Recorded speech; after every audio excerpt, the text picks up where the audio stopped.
tous ensemble à quel point le mot démocratie, c'est un mot qui est polysémique. C'est un concept qui est mouvant. En fait, on met plein de choses derrière ce mot-là. Même si dans nos vieilles démocraties occidentales, on pourrait avoir l'impression que c'est figé. C'est-à-dire que quand on nous parle de démocratie, on imagine assez immédiatement des choses qui sont communes aux démocraties libérales occidentales, que sont le vote, l'existence de partis politiques, une citoyenneté avec un âge de majorité, etc. Un système parlementaire ou pas parlementaire, mais en tout cas un système de construction des lois par des représentants dits du peuple. Donc on a tous cet imaginaire-là. Néanmoins, depuis fort longtemps maintenant, on voit gonfler un champ lexical autour de la démocratie où on vient apposer un adjectif à la démocratie. Donc la démocratie, elle va être tour à tour sociale, participative, représentative. J'ai même découvert récemment que, bon là, ici, alimentaire évidemment, j'ai même découvert récemment que les chercheurs, alors pour le coup, ça m'a surprise, parlent de démocratie militante.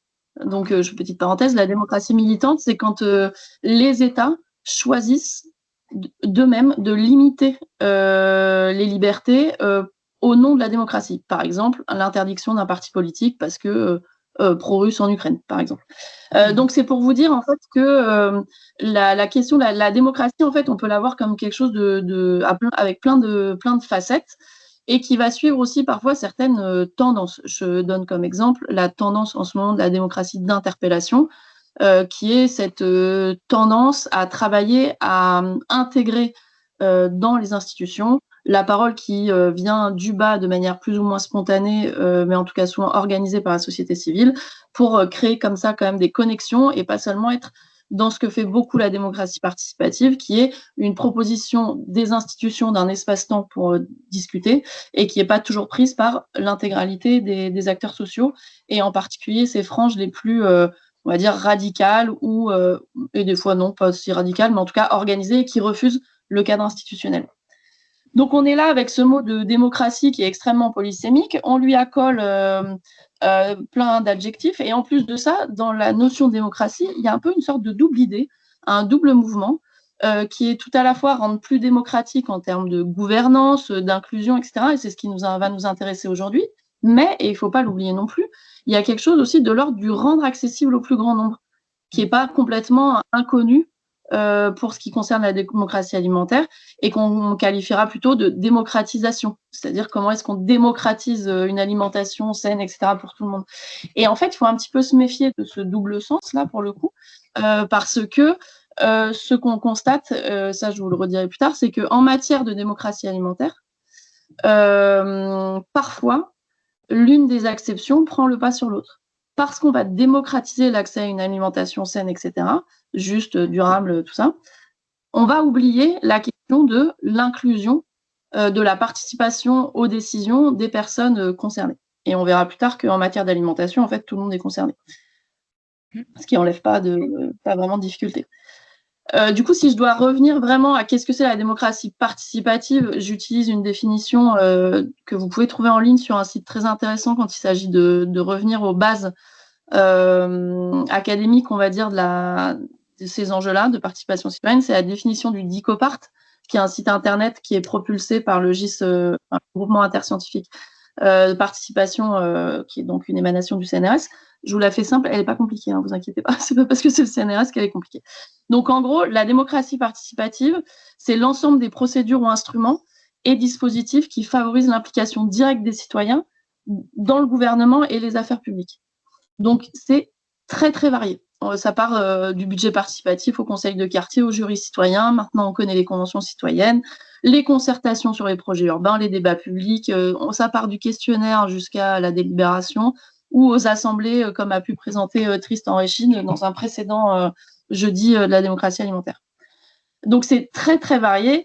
Mais en tout cas, ce qu'on retiendra, c'est que c'est une offre de participation qui est souvent faite par les institutions en direction d'individus, de groupes sociaux qui n'ont pas de statut, pas de mandat, donc ils viennent en tant qu'eux-mêmes, pour prendre de part de façon conventionnelle, donc dans des processus, avec une organisation. Ok. Oh non, t'inquiète. Alors, on va juste couper les micros, s'il vous plaît. Donc, on est là sur une offre qui s'adresse à des individus qui n'ont ni statut ni mandat, enfin qui viennent juste là en tant qu'eux-mêmes, pour prendre part de manière conventionnelle, donc via des méthodes, des processus, des dates et des choses organisées, à des processus de décision, et qui ont d'ordinaire pas d'autre moyen que le vote, le recours en justice ou la mobilisation collective pour le faire. Donc, on voit bien que, en tout cas moi c'est mon point de vue, que la démocratie participative, elle vient en complément d'une démocratie représentative qui propose une expression citoyenne tous les X années au moment du vote et qui vient créer comme ça, idéalement, du dialogue entre deux élections. Et donc là, on comprend bien à quel point la participation citoyenne, la démocratie participative, est devenue une modalité de l'action publique. Aujourd'hui, elle est complètement imbriquée, en particulier dans les sujets d'urbanisme, de mobilité, d'élaboration de documents programmatiques pour ceux qui sont en collectivité locale, les PLUH, les SCOT, quoique les SCOT moyennement, mais bon, ils le font quand même. Mais bref, c'est une habitude, c'est complètement intégré à l'ingénierie de projet. Et c'est pas complètement un hasard, c'est que cette participation citoyenne, clairement, historiquement, c'est une revendication militante, de militants locaux d'ailleurs, beaucoup, ça vient de Grenoble, si on refait l'histoire un petit peu. Je suis un peu chauvine, je veux dire, comme beaucoup de choses. Mais c'est vrai en l'espèce. Mais pas que, probablement. Et donc, ça vient d'une demande de terrain sur des sujets d'environnement. Et c'est très tôt, dans les années 70, que les premières apparitions dans le droit d'obligation d'impliquer les citoyens dans la décision publique apparaissent en matière d'urbanisme, de loi sur l'environnement et de politique de la ville. Et je pose juste ça comme ça pour avoir un repère, pour se dire à quel point on n'est pas dans un sujet qui est récent, et donc on est dans un sujet qui a déjà une longue histoire, et donc, c'est la bonne nouvelle, des outils et des méthodes. La création de la Commission nationale du débat public, c'est 1995. Donc, on est loin d'un truc récent quand même. Et est-ce que, Julie, pardon de te couper, oui. Juste sur ce point, justement, c'est intéressant parce que souvent on se dit, ce sujet, alors plus spécifiquement de la démocratie alimentaire, c'est un sujet encore nouveau, donc on a besoin encore d'être patient avant que les esprits et les pratiques soient véritablement prêts ou au rendez-vous. Là, tu viens de poser des dates qui nous montrent qu'en effet, toutes ces démarches-là sont là depuis longtemps. Or, on voit que dans la plupart des consultations citoyennes, c'est précisément uniquement des consultations. Donc, en fait, la participation, elle est encore, y compris dans les espaces et dans les démarches où c'est le fait de solliciter l'avis des citoyens est obligatoire pour les SCOT, les PLUI, etc. C'est cette problématique de oui, c'est toujours les mêmes qui viennent, on n'a jamais véritablement un retour des habitants, je dirais, lambda, c'est les plus militants précisément qui viennent, donc on a toujours le même public et on sait presque à l'avance ce qu'ils vont nous reprocher. Est-ce que ça a bougé est-ce que tu vois qu'il y a un mieux puisqu'on y est depuis si longtemps? Je vais faire un tout petit détour et je vais répondre à ta question. Deux choses. D'abord, la démocratie participative dans le contexte de 5e République qui est le nôtre, on peut la voir comme une opportunité pour les transitions, dont la transition alimentaire. Pourquoi ? Parce que les crises écologiques et économiques qui impactent largement nos enjeux d'alimentation, hein, elles menacent la démocratie. Sincèrement, il y a encore 4 ans, quand je disais ça en Centre-Val-de-Loire, quand je représentais Démocratie ouverte dans une journée qui était justement autour de l'alimentation, on me faisait le reproche de parler de crise de la démocratie en disant que j'exagérais. Je crois que le temps a passé un peu trop vite, à mon sens, mais que là, on ne peut plus dire qu'on n'est pas dans une situation de crise globale et donc aussi de crise démocratique. Et donc, la participation citoyenne est une réponse parmi d'autres à cette crise démocratique. Et en matière d'alimentation, ça peut intéresser, et de transition en général, en ce qu'elle rapproche le citoyen de l'expert. Ça recrée du dialogue entre le citoyen et l'expert et ça permet d'augmenter, d'améliorer, de faire évoluer des opinions qui seraient des opinions de café du commerce et dont on sait depuis Bourdieu que ça n'existe pas, l'opinion publique, quoi. Donc en ça a un intérêt. Néanmoins, il y a des limites. Et là, je te rejoins, c'est que d'abord, on est dans un système de société, enfin dans une société française, mais franchement, je pense qu'on n'a rien à envier à nos voisins européens. Encore que, bon, bref, passons. Je vais essayer de me contenir pour pas partir sur la crise de la démocratie. On va consacrer un autre webinaire qui reviendra. Ouais, c'est même un autre contexte probablement. Mais en gros, on est vraiment sur une société qui produit de l'abstention massive et croissante et qui aujourd'hui, les études le montrent, qui n'épargne aucune classe sociale, même si on sait que les personnes plus âgées, plus dotées en capitaux en général, etc., continuent de voter plus que les jeunes moins dotés, etc. Mais que ce soit le lieu d'habitation, l'âge, la classe sociale, etc., on voit que l'abstention, elle gagne partout. On a une difficulté dans notre démocratie à intégrer le temps long. Je suis pas sûre que le passage du septennat au quinquennat ait changé ça, même si en tant que citoyenne, je suis contente de pouvoir donner mon avis un peu tous les 5 ans plutôt que tous les 7. Le système représentatif de la Ve République, la Constitution, tout l'encadrement législatif fait que on est quand même freiné dans le passage à de la codécision véritable avec des gens élus par le peuple selon des processus légaux, et des gens qui, eux, ne le sont pas, sans statut ni mandat, comme le dit la définition du Dicopart. Et à ça, je fais une petite parenthèse. On voit très régulièrement, à Poitiers, à Grenoble et ailleurs, des dispositifs de participation citoyenne qui sont inventés par les collectivités locales, qui sont attaqués au tribunal administratif par l'État, en ce qu'ils ne respecteraient pas là le Code général des collectivités territoriales, là telle autre disposition de la loi, etc. C'est pour dire qu'il y a une espèce de jeu comme ça un peu ambivalent entre l'État qui a été très capable de porter d'autoriser la Convention citoyenne et des collectivités locales dont on sait qu'elles sont en général le creuset des innovations, quelles qu'elles soient, et en matière de démocratie, c'est vrai aussi, comme ça dans une espèce d'aller-retour qui prend parfois des tours aussi politiciens, on va pas se le cacher, mais qui sont quand même assez intéressants de voir que des fois ça passe sous le radar et donc ça existe, et là où ça passe sous le radar et que ça existe, il y a de la capitalisation à faire, etc. Donc pour répondre à ta question sur c'est toujours les mêmes, etc., en fait on affronte en participation citoyenne les mêmes tendances structurelles qui sont à l'œuvre que pour l'abstention. Donc en fait, on affronte les mêmes problématiques de sentiment d'illégitimité, de complexité d'un système politique, de défiance vis-à-vis des institutions, etc. Donc on écope un petit peu à la petite cuillère. Mais au moins en participation citoyenne, on écope. Là où en démocratie représentative, il y a plein de propositions qui sont faites par la société civile pour améliorer ce système-là, le vote à 16 ans, l'inscription automatique sur les listes électorales, plein de choses, le vote dématérialisé, on en pense qu'on en veut, mais je veux dire, il y a des propositions qui sont peu à attraper par nos représentants, là où en participation citoyenne, on essaye. Et donc là, je vais pas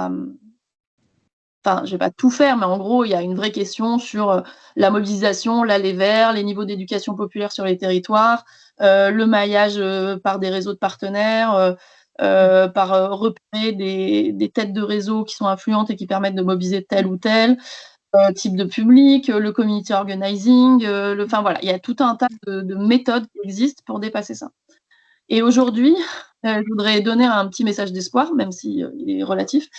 Dans les dispositifs de participation citoyenne, en tout cas tels que je les vivais il y a 4 ans, parce que ça fait un petit moment que je n'exerce plus en tant que tel, mais on commençait à avoir quelque chose, en particulier sur des territoires qui sont assez éduqués, c'est-à-dire que participer quand on est citoyen, c'est pas spontané, c'est comme quand on est élu. Ouvrir notre pouvoir de décision à d'autres, ça se fait pas en claquant des doigts. Il faut pas mal de conviction, un peu d'accompagnement et puis de l'expérience, quoi. Sur des territoires où on commence à avoir l'habitude depuis longtemps de participer, je pense évidemment à Grenoble parce que c'est là que je travaillais le plus, on voit dans des dispositifs de participation venir des gens qui sont mus non pas par la colère, l'inquiétude, l'opposition face à un projet, mais par la conviction qu'ils sont valables et la grande conscience que ceux qui sont contre, eux, ils se mobilisent. Donc, on commence à avoir des gens qui sont pour se mobiliser. Donc, on voit arriver, après, ça dépend des profils de projet, évidemment, mais on voit arriver des parents qu'on voyait peu parce que les réunions publiques sont rarement en bonnes heures. On voit arriver des plus jeunes, on voit arriver des étudiants. Donc ça commence à bouger un petit peu avec des méthodes de mobilisation qui finalement sont pas si différentes que précédemment, mais avec une prise de conscience que maintenant il faut agir. Et donc il y a des gens qui agissent dans les espaces qu'on leur propose. Justement,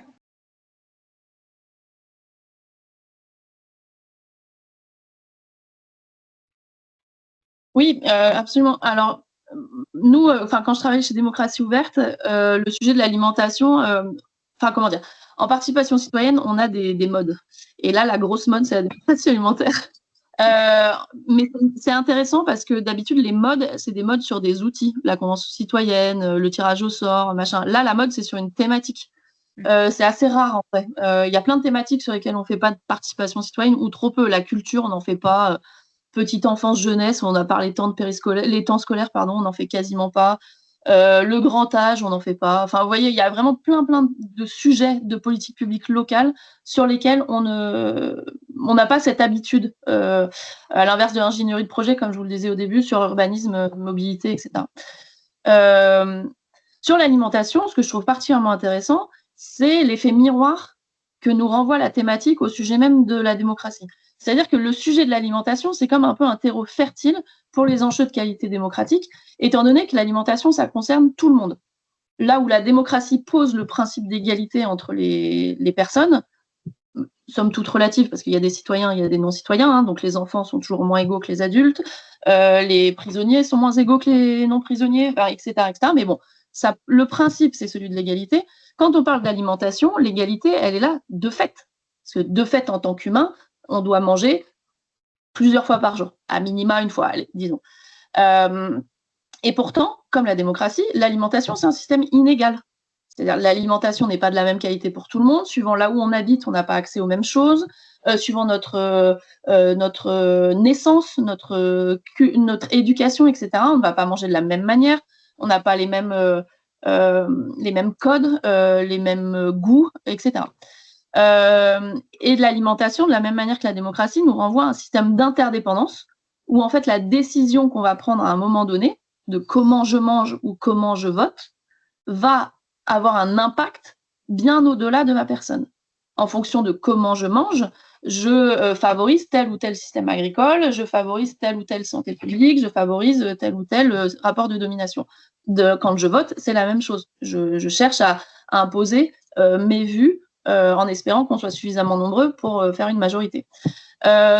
Donc, en ça, la démocratie alimentaire, elle est vraiment intéressante parce que quand on va l'investir effectivement de manière exigeante avec cette cette exigence de qualité démocratique, alors on peut imaginer que ça va infuser un peu plus largement que quand on fait de la qualité démocratique sur l'urbanisme, par exemple, même si à la fin on a tous besoin d'un toit au-dessus de sa tête. En tout cas, aujourd'hui, c'est pas vécu comme ça. Et l'ironie dans ce que je viens de dire, c'est qu'aujourd'hui, en tout cas il y a ça 2-3 ans quand je travaillais vraiment sur le sujet, on constate que les projets qui se revendiquent de démocratie alimentaire sont finalement assez peu démocratiques au sens de la gouvernance, du partage de la décision, de l'élaboration de la décision, etc. Et on sait très bien pourquoi. Enfin, nous, les praticiens, on sait très bien pourquoi. C'est-à-dire que le projet de la démocratie alimentaire, c'est un projet souvent de démocratisation d'une alimentation de qualité pour toutes et tous. Et même s'il y a tout le temps, quelque part, en back-office, on va dire, le souvenir ou l'intérêt pour l'aspect démocratie au sens de la gouvernance, de la gouvernementalité du système qu'on est en train de mettre en place, c'est réellement un niveau d'exigence et un niveau de travail supplémentaire qui peut paraître décourageant. C'est pour ça que moi, je préfère parler de qualité démocratique, parce que ça permet de rester dans une logique d'amélioration. On sait d'où on part et on choisit en conscience de peut-être pas commencer par se demander comment on va s'autogouverner, mais commencer par faire ensemble. Et ensuite, on verra comment on peut s'améliorer en observant quelques critères qu'avec Marketa fut un temps. Nous avons réuni dans un référentiel qui permet justement de s'observer, de s'auto-évaluer pour savoir comment est-ce qu'on progresse en matière de démocratie alimentaire dans les projets portés, et en particulier sur les enjeux de démocratie. Ces critères-là, ça va être la transparence, ça en démocratie, c'est la base. Donc dans la transparence, il y a tout ce qui relève de l'information et de la pédagogie. La participation, donc l'implication, la concertation avec le plus grand nombre, enfin nombre, c'est pas la quantité qui compte, c'est la qualité, le plus grand nombre de profils, la plus grande diversité de profils qui existent. La coopération, comment est-ce qu'on fait réseau, comment est-ce qu'on travaille en transversalité. Et évidemment, la délibération en termes de processus et comment est-ce qu'on passe d'un nombre fini d'avis, d'opinions et de propositions à une proposition unique qui aura été construite en intelligence collective sur la base de l'ensemble des profils présents. Donc au cœur de cette réflexion sur la démocratie alimentaire et la qualité démocratique en démocratie alimentaire, il y a vraiment la question des publics. Et là, je fais un écho à ce que je disais sur le fait que démocratie et démocratie alimentaire fonctionnent un peu en miroir. C'est qu'en démocratie alimentaire, si on pousse vraiment le curseur très loin de l'exigence en termes de qualité démocratique, alors il faut embarquer tous les acteurs de la chaîne de valeur, du producteur au mangeur, en passant par le logisticien, le transporteur, le supermarché, la biocoop, le marché de producteurs, ceux qui vendent à la ferme, les mangeurs comme ceci, les mangeurs comme cela, etc. Les collectivités locales, bref, vous voyez, vous savez, enfin, je sais que vous savez. Et donc, c'est le, comment dirais-je, c'est la montagne un peu lointaine. La question, c'est comment sur le chemin, on s'assure qu'au fur et à mesure du chemin, on vient agréger de plus en plus de diversité de profils. La bonne nouvelle dans tout ça, c'est que l'échelle locale, le territoire vécu, est probablement la meilleure des échelles pour faire ça, parce que la proximité fait que les gens se connaissent, se reconnaissent, relationnent déjà. Et en ça, c'est voilà, la question de l'alimentation et de l'échelle locale sont intéressantes sur les enjeux de qualité démocratique.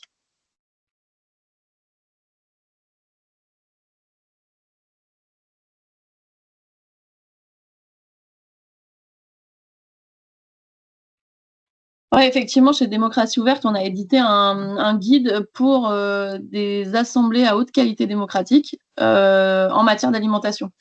Le mot est un peu long, mais en gros, il faut que je vous raconte l'histoire de pourquoi on est arrivé à ce terme, et encore, on a vachement raccourci quand même.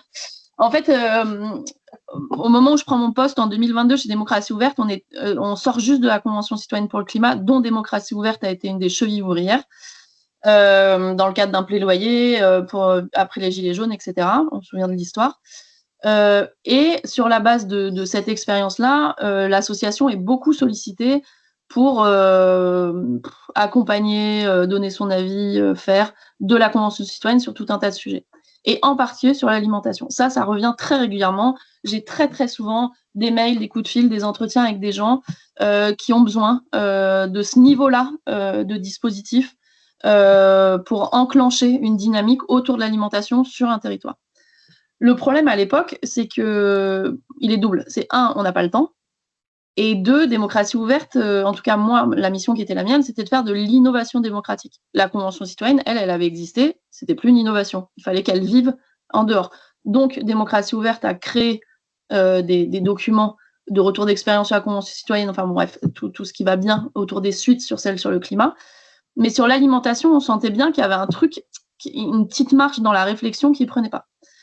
Comme on ne pouvait pas se démultiplier et accompagner toutes les personnes qui nous sollicitaient, on a pensé à faire ce guide maximaliste en se disant si on veut une assemblée type Convention citoyenne, ou en tout cas avec le même niveau d'exigence démocratique, qu'est-ce qu'il faut faire sur un territoire donné? Donc, on est parti du très en amont, genre 1 an et demi avant que cette assemblée ait lieu, jusqu'à 6 mois après. Et on l'a volontairement pas appelé Convention citoyenne, parce que en tant que démocratie ouverte, on considère que Convention citoyenne, c'est un objet très défini, en termes de temps, de représentativité des publics, etc. Il y a des choix qui ont été faits pour la Convention citoyenne pour le climat qui sont discutables, en fait, et qui, à partir du moment où on change de thématique, on peut rediscuter ces choix qui ont été faits. Typiquement, un choix qui est très souvent discuté quand on repart sur de la Convention citoyenne, c'est la représentativité du panel des tirés au sort. Est-ce qu'on applique un coefficient pour faire de la discrimination positive ou pas, et sur quel profil, de quels critères discriminants, etc. Bref, je vous passe les détails. Enfin, je vous les passe, mais c'est typiquement le genre de réflexion auquel on invite les personnes qui utiliseraient ce guide. Et donc, tout le long d'un processus, je vous le montre à l'écran comme ça, mais en gros, ça, tac, tac, tac, tac, tac, tac, là, c'est l'image de synthèse du guide. C'est comme un chemin qui part des premières réflexions et de la constitution d'une équipe cœur pour porter ce projet d'assemblée autour de l'alimentation, jusqu'à la préparation, le lancement du dispositif, l'animation de l'assemblée, jusqu'à la garantie de l'impact sur le territoire. Dans chacun de ces grands chapitres, il y a des sous-chapitres où on va poser tout un tas de questions pour que les gens puissent répondre eux-mêmes à leurs questions. En autonomie, on a voulu que ce soit un guide qui pousse au maximum à l'autonomie. Et donc, on a à la fois des choses très stratosphériques, du coup, de quoi ça parle, c'est quoi les grands enjeux, etc., à des choses très pratico-pratiques, parce que le guide se compose en une synthèse, le guide et des fiches pratiques. Typiquement, dans les fiches pratiques, on avait fait une évaluation des coûts d'un tirage au sort, on avait proposé des manières de tirer au sort sans que ça coûte trop cher. Je resterai sur le tirage au sort parce que c'est de ça dont je me souviens et que ça parle beaucoup, mais on a aussi tracer des pistes sur les enjeux de communication, sur la manière de faire réseau, sur la manière de se coordonner au sein de l'équipe cœur, sur la liste des profils. Elle est faite à pas oublier, donc elle est faite peut-être plus complète maintenant, peut-être que 2 ans et demi après, on trouverait d'autres profils, mais en tout cas, ça permet de ne pas partir d'une page blanche. Et ce guide, il permet tout à la fois en fait, je ne crois pas qu'un jour, quelqu'un prendra ce guide et le fera de manière scolaire, ni même dès quelqu'un. Mais par contre, ça donne, une vue d'ensemble de ce que c'est ce genre d'aventure d'assemblée large et exigeante sur le plan de la démocratie. C'est déjà une réflexion pré-mâchée sur quels obstacles va rencontrer un tel projet quand il va s'agir de parler d'alimentation.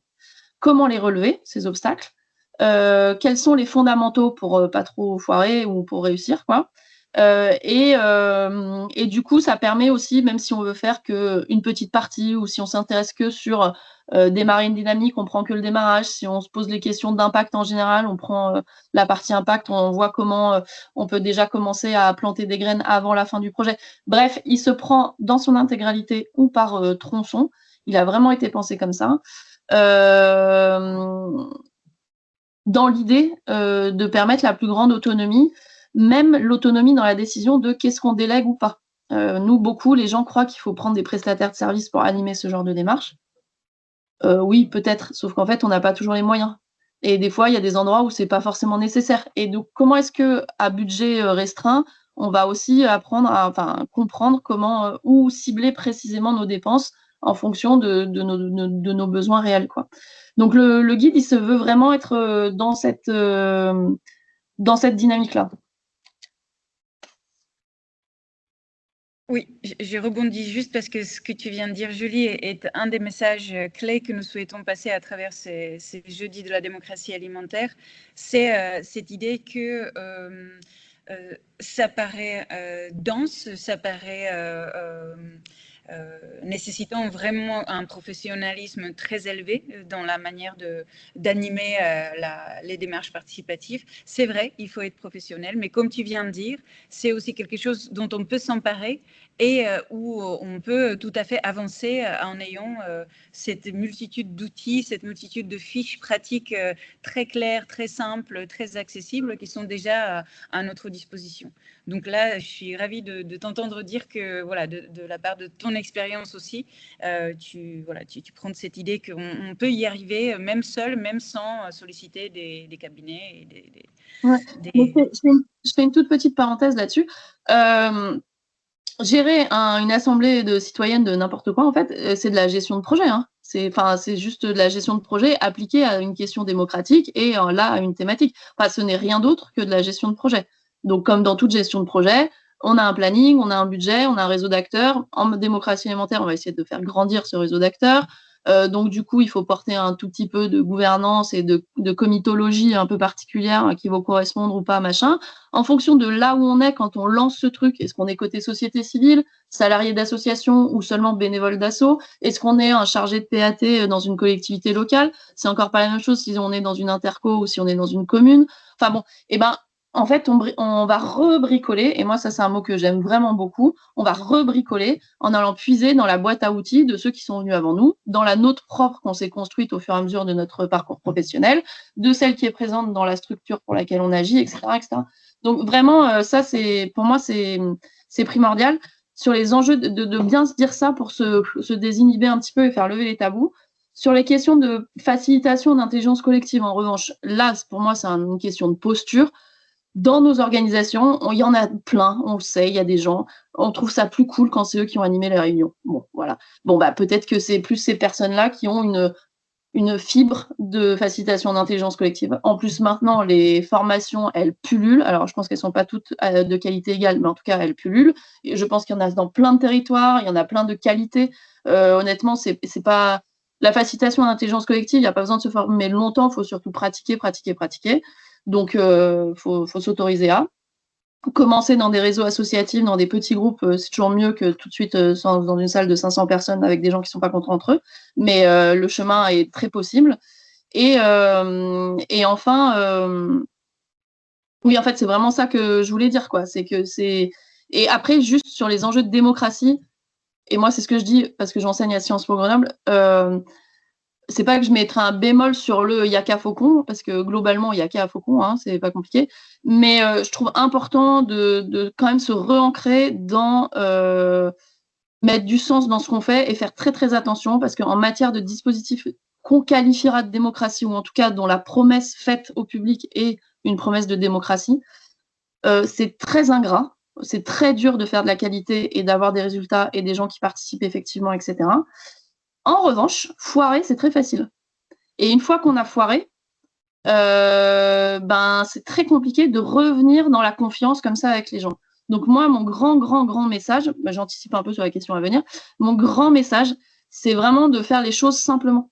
Il n'y a pas besoin de gadgets, il n'y a pas besoin de mettre des grands mots, conventions citoyennes. En fait, il faut faire les choses simplement, utiliser les mots qui correspondent à ce qu'on saura assumer, refaire de la pédagogie, repartager de la culture autour de la chose démocratique de manière légère, éduc-pop, etc., en se questionnant, en repartant sur... Et pareil, hein, la démocratie, c'est un des sujets en sciences sociales qui est vraiment hyper investi, donc ça manque pas d'articles, de vulgarisation, de machin, il y a vraiment plein de choses, mais vraiment de au moins prendre le temps, et ça on le dit aussi dans le guide, hein, de faire converger, comme la démocratie, je l'ai dit, c'est un mot très polysémique, les visions qu'on a, les attentes qu'on a, et de faire simple et humble pour commencer.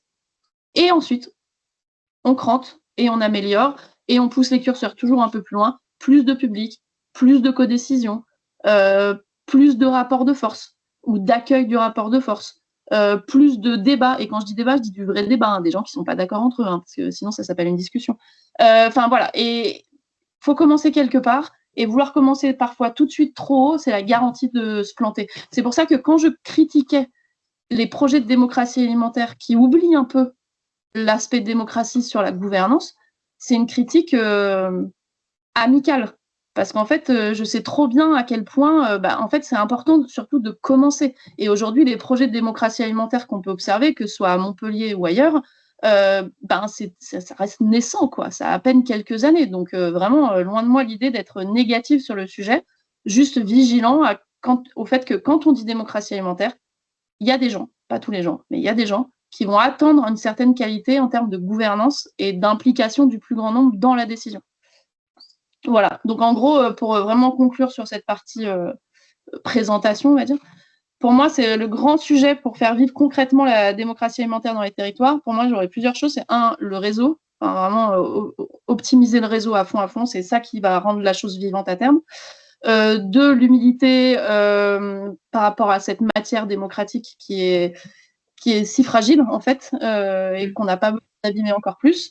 Et puis, une grande vigilance sur le caractère intime du sujet de l'alimentation. On le sait tous, en particulier là en ce moment avec le vote de la nouvelle loi, pas du plomb, mais du plomb, mais voilà. En fait, à quel point il y a des fractures sur ces sujets-là agricoles, il y a des fractures sur les manières de manger qui viennent se superposer à des questions, qu'elles soient religieuses, communautaires, etc. Et donc, en fait, toutes ces questions-là relèvent d'un intime très important. Parfois même, ça vient parler de la santé des gens qui ont été malades à cause de ça, etc. Et donc, là encore, il y a quelque chose de l'ordre du soin et de la dentelle. Et je pense que ce sont des sujets qui prennent du temps. Et ce n'est pas des choses qu'on nous autorise beaucoup ces derniers temps. Mais voilà, il y a quelque chose de cet ordre-là, du soin et du temps à mettre pour faire les choses correctement